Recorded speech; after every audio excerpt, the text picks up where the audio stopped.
संकट मोचन कष्ट हरण हो, मंगल करण कबीर के आगे शरण तेरी। संकट मोचन कष्ट हरण हो, मंगल करण कबीर के आगे शरण तेरी। ना मेरा जन्म ना गर्भ बसेरा, बालक हो दिखलाया। काशी नगर जल कमल पर डेरा, तहां चुलाहे ने पाया। मात पिता मेरे कछु नाही, ना मेरे घर दासी। जुल्हा को सुत आन कहाया, जगत करे मेरी हासी।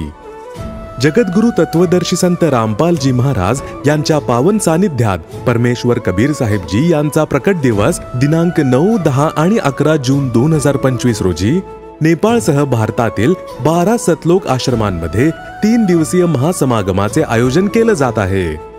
या पवित्र प्रसंगी 3 दिवसीय अखंड पाठ, विशाल भंडारा, विशाल सत्संग समारोह, निशुल्क नामदीक्षा, रक्तदान शिबिर, आध्यात्मिक प्रदर्शन, हुंडामुक्त विवाह असे अनेक भव्य कार्यक्रम होणार आहेत।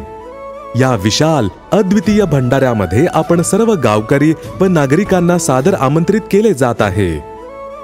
आपण कृपया या विशाल भंडारा आणि सत्संगामध्ये आपल्या कुटुंबासह नक्की उपस्थित राहून सदर कार्यक्रमाची शोभा वाढवावी, तसेच जगद्गुरु तत्वदर्शी संत रामपालजी महाराज यांच्या सानिध्यात होणाऱ्या या विशाल सत्संग व भंडाऱ्याचा लाभ घ्यावा। या दरम्यान आपल्या सेवेमध्ये उपस्थित असेल सद्गुरु रामपालजी महाराज यांची संपूर्ण संगत। महासमागम स्थळाचा पत्ता सतलोक आश्रम, ढवळपुरी, तालुका पारनेर, जिल्हा अहिल्यानगर, महाराष्ट्र। दिनांक 9 ते 11 जून 2025। वेळ सकाळी 8 ते संध्याकाळी 5 पर्यंत। आपण कबीर परमेश्वर प्रकट दिनी होणाऱ्या या महासमागमाचे थेट प्रक्षेपण यूट्यूब चॅनल संत रामपालजी महाराज आणि फेसबुक पेज स्पिरिच्युअल लीडर संत रामपालजी महाराज वर देखील पाहू शकता।